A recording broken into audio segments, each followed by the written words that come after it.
the response has been fantastic. We started preparing for this about a year ago, like I said, but then COVID hit us, so we were slowed down a little bit. We carried on regardless.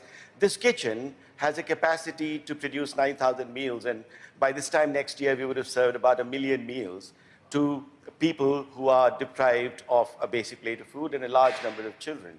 We are now preparing to serve about 1,000 meals during this holiday half term and ramping up very, very quickly to about 9,000 meals every day.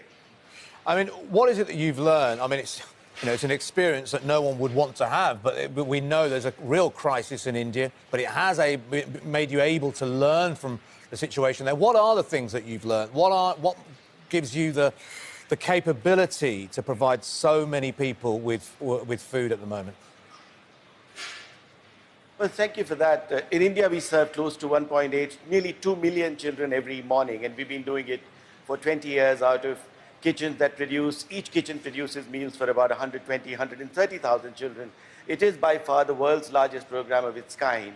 And what we have learned really is that to be able to solve with speed and scale, first of all, you have to get ahead of the problem. Otherwise, you're always chasing the problem. And to get ahead of the problem, you have to deploy the tri-sector model, which is the coming together of the state machinery, the local authorities, public and private enterprise. And if all of them do what they do best, each one of them does what they do best, then we can get ahead of the problem and solve the problem and drive. I think organizations like ours should be designed for obsolescence. The lesser we are required, the better it is for everyone.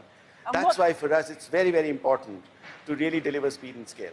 First of all, people like Marcus Rashford are a real blessing because they have really amplified this problem. The problem has existed for a while, we've ignored it. So it's really incumbent on the civil society to begin with to really recognize some of these problems and amplify them well ahead of the time when they really become huge and enormous like this. The government alone cannot do enough.